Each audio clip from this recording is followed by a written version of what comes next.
Okay, I'm going to talk about Johnny Lawrence from Cobra Kai. Johnny Lawrence is my second favorite character right after Miguel.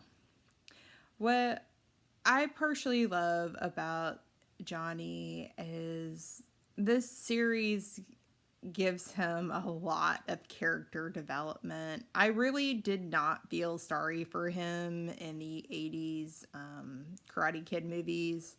I pretty much, I think, just saw him mainly as a one dimensional bully, and Daniel is his favorite punching bag. Since Daniels and Allie were starting to hook up. But this series just shows how Johnny used to seemingly had it all. He had a rich stepdad that gave him whatever he wanted, but it wasn't all roses. From what this series shows is that his stepdad Sid was actually verbally abusive. And the reason why Johnny's mom stayed in the relationship was she felt like she could not really provide for Johnny otherwise. She essentially was a trophy wife to Sid. And Johnny told Sid in season 1 that he never would need his help again after he gave him a check. And he was right in telling Sid, your money was all you really ever had to offer me, when what Johnny wanted was a father.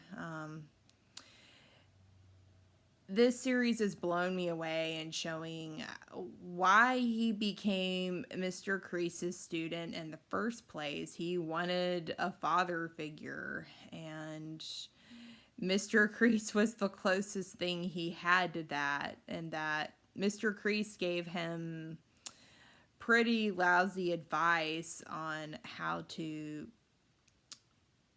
get what you want in life, but hey, at least it was advice, as opposed to Sid just shouting verbal obscenities at him.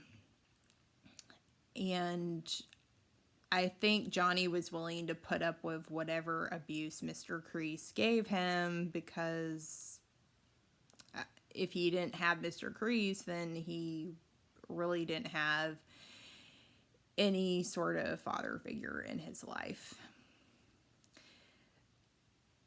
The show does such a good job of showing the long-term negative consequences of what being Mr. Kreese's karate student has done to Johnny. Johnny lost the big 1984 karate tournament with Daniel, and it looks like he never really quite got back to being on top of anything after that.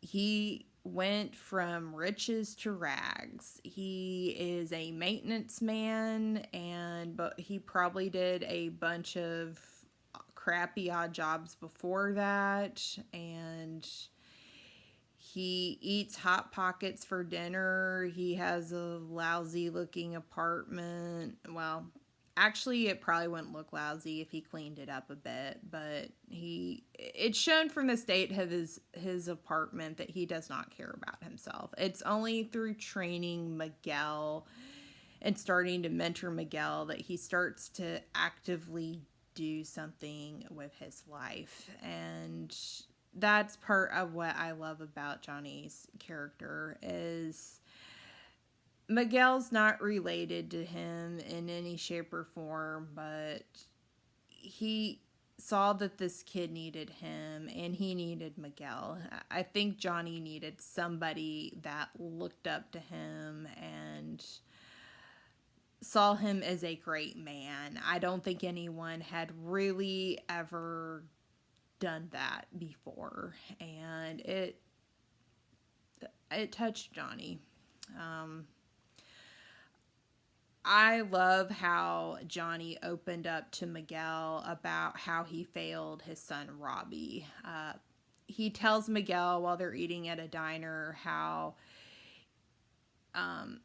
his girlfriend Shannon was in labor for 17 hours and he wanted to go across the hospital to welcome Robbie into the world, but he didn't. He got drunk because his mom had just died. He was scared of being a dad and couldn't really overcome his feelings. And he tells Miguel how he failed. He failed Robbie on day one.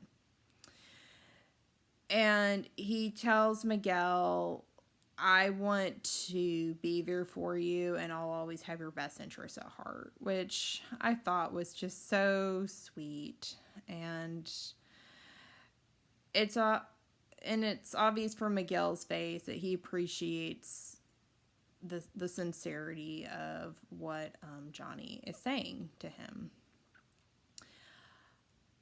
I feel like Johnny wants to have a connection with his son Robbie, but he doesn't really know how to do it without blowing up at his son or telling his son what he thinks he should be doing. And Johnny is stuck in the 80s, which can be fun in some ways. I mean, he shows Miguel like 80s music and mentions, I guess, like 80s movies, and Miguel comes to appreciate that, but it also harms him in some ways. Like, he has no idea what Facebook is. He has no idea really how to get on the internet. But he's overcoming these things little by little. He had no idea what an Apple computer was, but he's learning now. He's letting people into his life to show him these things. And he has some very nice moments with his childhood rival Daniel. I think that Johnny has seen Daniel as the bad guy from their high school years, and Daniel vice versa, and that, well, part of the series is them learning to overcome their rivalry. It's just a question of how long it's going to take.